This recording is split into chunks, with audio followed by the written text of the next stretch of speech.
காஞ்சிபுரம்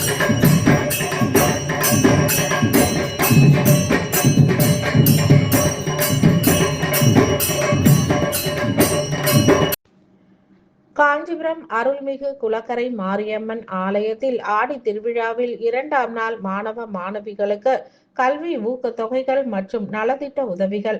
காஞ்சிபுரம் சாலை தெருவில் அமர்ந்து அருள்பாலித்து வரும் அருள்மிகு குளக்கரை மாரியம்மன் ஆலயத்தில் ஆடி திருவிழா விமர்சையாக நடைபெற்று வருகிறது. இதில் 2ஆம் நாள் அம்மனுக்கு சிறப்பு அபிஷேக ஆராதனைகள் நடைபெற்று சிறப்பு அலங்காரம் செய்யப்பட்டு தீபாராதனைகள் நடைபெற்றது.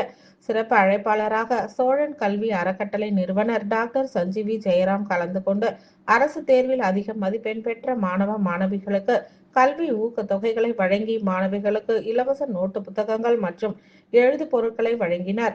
ராதா அம்மாள் வரதப்பிள்ளை கட்டளை சார்பில் ஒவ்வொரு ஆண்டும் மாணவர்களுக்கு இந்த நலத்திட்ட உதவிகள் வழங்கப்பட்டு வருகிறது என்பது குறிப்பிடத்தக்கது. இதில் ஆலய தலைவர் குமார், ராதா அம்மாள் வரதப்பிள்ளை அறக்கட்டளை நிறுவனர் வி ஜீவானந்தம், பாண்டரங்க குருசாமி உள்ளிட்ட திருக்கோவில் நிர்வாகிகள் பலர் கலந்து கொண்டனர். இதனைத் தொடர்ந்து பரதாலயா பரதநாட்டிய பள்ளியின் பரதநாட்டிய நிகழ்ச்சி நடைபெற்றது. இதில் ஏராளமான பக்தர்கள் கலந்து கொண்டு விழாவினை சிறப்பித்தனர்.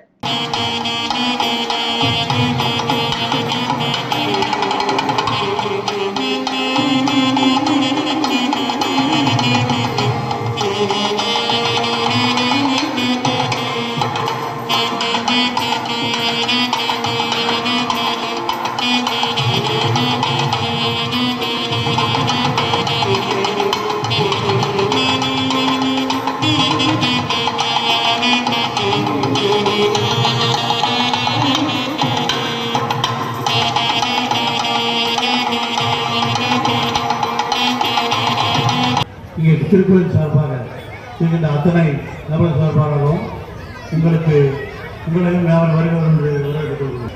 இப்பொழுது நமது தலைவர் அவர்கள் இங்கே என்னுடைய உரையாற்றுமாறு கேட்டு. பெரியவர்களே, சகோதர சகோதரிகளே, உங்கள் அனைவருக்கும் திருக்கோயில் சார்பாக நன்றியை வணக்கத்தை தெரிவித்துக் கொள்கின்றோம். பாட்டும் இணைந்துதான் அந்த பாட்டு இல்லை என்றால் பரதம் இனிக்காது.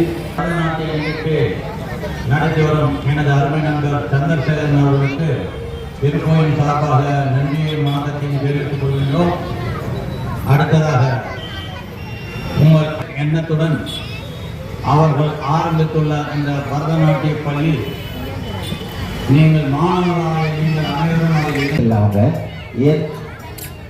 ஆட்டத்திற்கு நாம் அனைவரும் இங்கே ஒன்று சேர்ந்திருக்கின்றோம். ஏனென்று சொன்னால் நம் ஒருமுகப்படுத்துவது ஆன்மீகம். அந்த ஆன்மீகத்தோடு சேர்த்து வைக்கின்ற இந்த மிகவும் பெரிய இங்கே நடைபெற்றுக் கொண்டிருக்கின்றது. அதற்கடுத்து இந்த பரதநாட்டிய கலை, அதற்கடுத்து நம்முடைய குலம் வாழ வேண்டும். குளக்கரை மாரியம்மனுடைய அந்த கருத்தை என்னன்னு சொன்னா, நம்முடைய குலம் வாழ வேண்டும். இதை தெரிய வேண்டியதால தெரியாம சில பேரு அந்த அம்மன் திருவிழாவில் இந்த குழந்தைகளுக்கு இலவச நோட்டு புத்தகங்களும் சிறப்பு பெற்ற மாணவர்களுக்கு பரிசுகளும். இதில் பார்த்தீங்கன்னு சொன்னால் நம்முடைய குலம் அடுத்த தலைமுறை அக்குழந்தைகளை மேம்படுத்த வேண்டும். அதற்காக இலவச நோட்டு புத்தகங்கள், கல்வி ஊக்கத்தொகை போன்ற நிகழ்வுகள் நடக்கின்றன. விளங்கக்கூடிய ஆதிபரா சக்தியாக திகழக்கூடிய அந்த சக்தியை நாம் ஒருநிலைப்படுத்தி நம்முடைய வாழ்க்கையை செம்மையடைய வேண்டும் என்று சொன்னால் நம்முடைய மனது செம்மையடைய வேண்டும். அதற்காக சிறப்பான வழிகாட்டிகளாக இந்த கோயிலுடைய நிர்வாக குழு சிறப்பாக செயல்பட்டு வருகின்றது. அதை முன்னின்று எடுத்து செய்வது எவ்வளோ பெரிய கஷ்டன்றது அதை முன்னின்று பார்க்குறவங்களுக்கு தான் தெரியும். அந்த பணியை செய்து வருகின்றார்கள். அதற்காக சிறந்த எடுத்துக்காட்டு நமது குருசாமி அவர்கள். அவர் பார்த்தீங்கன்னா தன்னலமற்ற குருசாமி. அவர் எங்கே பாருங்கன்னா ஒரு கோயிலில் பாருலாம் அந்த அளவிற்கு அவர். அதற்கடுத்து இந்த நிர்வாக திறமைக்காக திரு மோகன் சார் அவர்கள். இப்படி